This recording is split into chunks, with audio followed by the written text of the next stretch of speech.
ಆಡನ್ನು, ಕುರಿಯನ್ನು, ಕೋಳಿಯನ್ನು, ಕೆಲವೊಬ್ಬರು ನಾಯಿಯನ್ನು ಸಹ ತಿನ್ನುವಂಥ ಜನ ಇದ್ದಾರೆ. ಅಂದಾಗ ನಾ ಏನು ಕೇಳ್ತಾ ಇರೋದು ಏನಪ್ಪ ಅಂತಂದ್ರೆ 70% ಜನರು ಮಾಂಸಾಹಾರದಲ್ಲಿ ಡಿಫೆಂಡ್ ಇದ್ದಾಗ ಅವ್ರು ಪ್ರಾಣಿಯನ್ನು ಕೊಲ್ಲಬೇಕಾಗ್ತದೆ. ಇದ್ಯಾವ ನ್ಯಾಯ ಇದು? ನಾಯಿಗೆ ಎಷ್ಟು ಪ್ರಾಣಿ ದಯೆ ಉಳಿದಕ್ಕಿಲ್ಲ ಏನು ಅಂತೇಳಿ. ಕೋಳಿಗಳಿಗೆ ದಯೆ ಇಲ್ವಾ?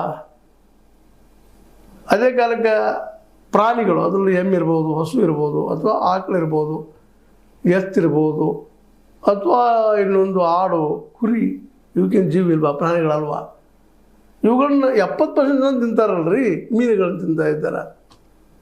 ಅದನ್ನು ಹೇಳೋ ಏನು ಉದ್ದೇಶ ಅಂದರೆ ಇಲ್ಲೇ ಇದು ಸೈಕಲ್. ಇದು ನಾವು ಇದು ದೃಷ್ಟಿಯಿಂದ ವಿಚಾರ ಮಾಡಬೇಕಾಗಿದೆ.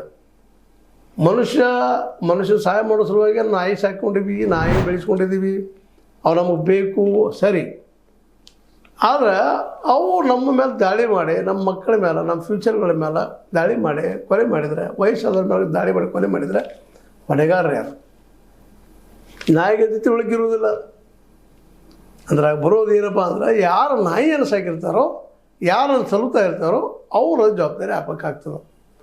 ಯಾಕೆಂದ್ರೆ ಇವ್ಯಾವ ಆಗದಂಗೆ ಅವ್ರು ತಮ್ಮ ಪ್ರಾಣಿಗಳನ್ನ ಸಾಕೋಬೇಕು. ಅದನ್ನು ಸಾಕೊಳ್ಳಿಲ್ಲ ಅಂದ್ರೆ ಅದರಿಂದ ಆಗುವ ಹಾನಿಯನ್ನು ಅವರು ತುಂಬಿಸ್ಬೇಕು. ಇದು ಇವತ್ತು ಚರ್ಚೆ ನಡೆದು, ಇದೇ ದಿಶೆಯಲ್ಲಿನ ಇವತ್ತು ನಮ್ಮ ಸುಪ್ರೀಂ ಕೋರ್ಟ್ ಆರ್ಡರ್ ಮಾಡ್ತಾಯಿದೆ. ಎಲ್ಲ ಬೀದಿ ನಾಯಿಗಳನ್ನು